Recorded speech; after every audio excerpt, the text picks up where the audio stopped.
Hi folks, welcome to Blue and Gold Talk, the video on the channel. If you're new, well, I don't think anybody's here tonight, so I'm probably talking to myself with this team, right? If you're new, random Buffalo Sabres talk discussed. Today I got something I want to talk about and throw it out there for chat after, guys. And yes, I'm leaving this damn background. I decided just right now what background. I know what background's there right now. Yeah, that's staying there. I'm gonna have some fun with it too. So, I want to talk about this because I think it's going to happen, okay? I do believe, and I'm grateful there's been no trades that way, okay? I'd rather see management. I'd rather see a shakeup upstairs than in the locker room right now, more than anything. And then let the new guys do this. God. But I would like to see a shakeup in coach, general manager, president. And I've got my guys picked who I would like to see. And there's reasons for it. And I guess we will start at president and work our way down. So here's who I got, who I'd like to see as president. Here we go.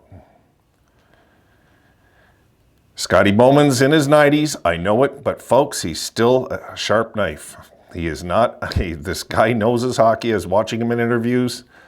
He's still sharp as a knife, this guy. And I'd like to see them bring him back to Buffalo, put him as president. Just do it. Bring him back. 9 Stanley Cups as a coach. My God. You know? And the one team that he was part of, he never really got to finish, was in Buffalo, the rebuild in the 80s, right? So this will be my number one pick. If I'm going to toss another name out there, I would say Dale Tallon. I believe he's still with Vancouver, I believe. I didn't really check it, but I remember they hired him as an advisor, scout, or he's got a position over there. But if we offered him president, you know, of hockey operations in Buffalo, you know, I'm pretty sure he'd come over. These guys like a challenge, don't forget, okay? So I would have Scotty Bowman / Dale Tallon. You can throw that in there, but Scotty Bowman would be my pick to be the president, the next president of the Buffalo Sabres. Let's get a real hockey man in charge, a guy that can just sit up there, make decisions, talk to the general manager, smart decisions. You know, I'm sick of it, so we need change. Okay. Here is my pick, and I was talking with one of you about it, and you were asking me who it was. I didn't want to give it away because I wanted to talk about it in this video, but this is above and beyond who I'd like to see the Sabres to get as general manager. And if they could, I would be very grateful, guys. Here we go. Dean Lombardi. I would like to see Dean Lombardi. I know he had some sort of a deal. I'm not sure what's going on with him now. I know he was with the Flyers, and he had some sort of a 3-year or 4-year deal with them where he wasn't allowed to leave the team. Right? Something like that. It was something like that. But anyway, Dean Lombardi was general manager. He was general manager of the Kings from, I got it right in front of me here, 2006 to 2017, guys. And he also, of course, was a general manager of the San Jose Sharks. And folks, he was there from 96 to 2003, so do the math. You're talking about 17, 18 years experience as a general manager, 2 Stanley Cups, okay? And I've never understood why his name has never come up. I've never understood it, because this was my pick right away years ago. Before we got Botterill, this is who I wanted the Sabres to go and get. This guy. Here I am years later still talking about it. So if I had my choice, Dean Lombardi would be the next general manager of this hockey team. If I had my choice, Scotty Bowman would be the president. Okay. Here we go. I think you all know who I'm picking as a coach. Here it is. Joe Quenneville, for me, is a no-brainer. And yes, with all the controversy that happened in Chicago, believe me, there was a lot of people that were guilty, not guilty, whatever it was. We've had people wanting to get Patrick Kane back in Buffalo. We know he even had a sexual assault charge on him. So come on, guys. Let's not even go there with that. We don't know everything that happened behind the scenes, but I can tell you one thing. This guy's paid his dues. He left, and he is eligible to come back. Last I heard. So would he be able to come back right now? I think yes. I'm sure he could. So these for me is a no-brainer. You get a coach who's won 3 Stanley Cups, a general manager who's won 2 Stanley Cups, and a president who's won 9 Stanley Cups. And you put these men together and say, do us a favor. We have a ton of young talent here. What veterans should we get? And you let the general manager and Scotty Bowman discuss that. And you let Quenneville develop the young talent like he did in Chicago. And that's it. It's not rocket science here. You just need the right people in. Here's the problem, is Pegula. Because I'm like 10 times smarter than him. And he's a billionaire. I mean, he's smart, but I'll never be as smart as that guy when it comes to making money. You know, unless I rob a ton of banks. I mean, this guy's brilliant when it comes to making money. But when it comes to running a sports franchise, if you're going to run it, run it. Don't just like say, well, the Bills are winning, so the city's going to forgive me right now. He got lucky that they drafted Josh Allen. I forget who it was.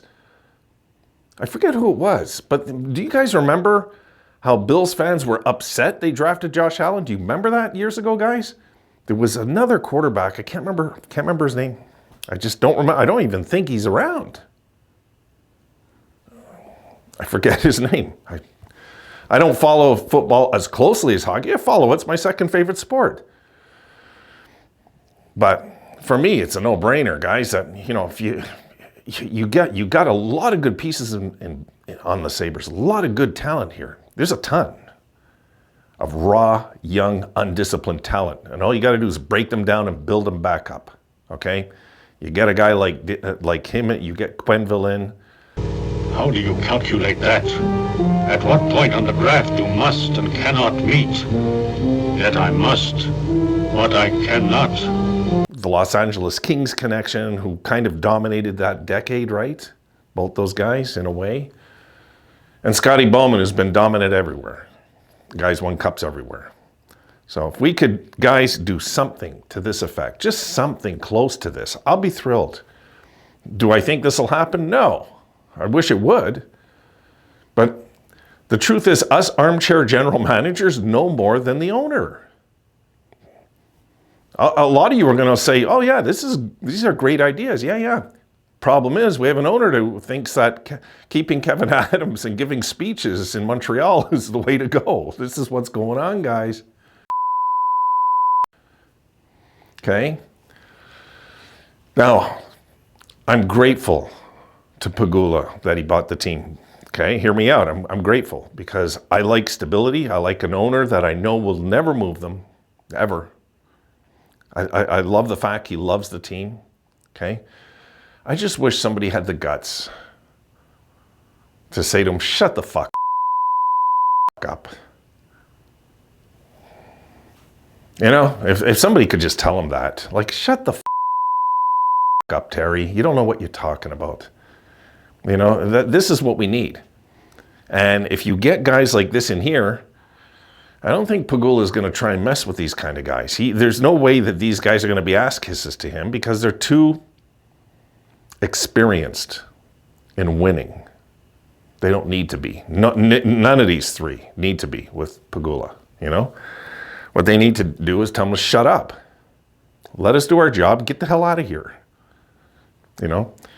Because if he's hamstringing Adams, I don't know if he is, but if he is, okay, if he is, then we got serious issues. We have an owner who just doesn't understand he's an idiot.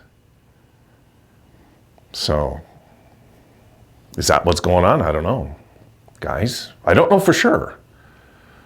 I think Adams is too soft as a general manager. He's just too damn soft. And, I mean, look, how many power forwards has he drafted? You know? Show me one guy like Dustin Brown that we've drafted under Kevin Adams. He's drafted some high-end talent, no doubt. But he's drafted a bunch of midgets too. Okay? He has. Benson has a heart and everything. But folks, he's a small, tiny little guy in a big league.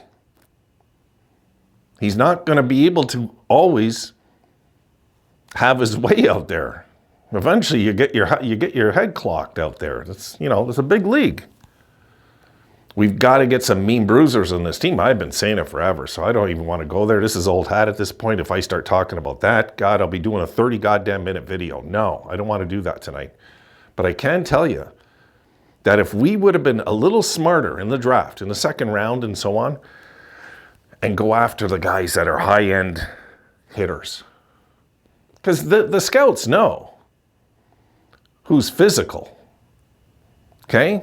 It doesn't matter. People say, well, we don't have enough scouts. We don't have this. Oh, give me a break. You guys really believe that? You really believe that propaganda? Good God. That's not what's going on. There's a culture of softness that developed while we stopped the culture of losing. We developed a culture of softness. And now the soft thing, I believe, has caught up to us because Lindy, as much as he's a good coach and holds players accountable and is professional, has never been a guy that has a top hitting team in the league either. This is why I look at Florida figured it out eventually. They figured it out. They got the high-end talent and the mean at the same time. Okay? And that saved that horrible contract of Bobrovsky. Remember how terrible that contract looked? Well, it paid off. They won the Stanley Cup. It paid off now. It's a successful sign because they got a coach in after Quenneville had to step down. And Paul Maurice, when he came in, when he eventually came in over there, brought in a system of physical play. And if the Sabres could do that, we'd be fine. But folks, we got to do it. We just got to do it. So, all right, I've cursed enough. I've been pissed off enough. I'm angry enough. I want to see hockey men running this franchise like it used to be. Okay? When I talk about the 70s and 80s, we had hockey men running the show. Like at one point, Darcy Regier and Lindy were a good combination. They were good. They were good together. And then Pegula came in and changed everything. And this is the end result of it all. When you have stability, you don't take it away. You just don't. So, those are my picks, guys. Let me know yours. I'm going to leave it there for tonight. It's late. What time is it? I'll tell you right now, guys, because I'm going to stop the video here. It is exactly 10:55. So, folks, I'm going to go upload these videos, get them out to you by midnight. See you guys soon. Have a great night. And we'll talk before the Islanders game, hopefully. Let's not even talk about the Sabres right now, though, their games. I'm more concerned about what are they going to do, because that's all of us, I think, would forgive them. If they did something like this and got 3 guys in like this, we'd be all like, oh my God, because everybody would be talking positive about us in the league too. That's another thing. If we have guys like that, we have Quenneville there, and we have Lombardi there, and Scotty Bowman. Do you guys think that free agents wouldn't come to Buffalo? Think about that tonight. Of course they would. They know that we have serious hockey men in charge. I'm leaving it there. Have a good night, guys. See you soon.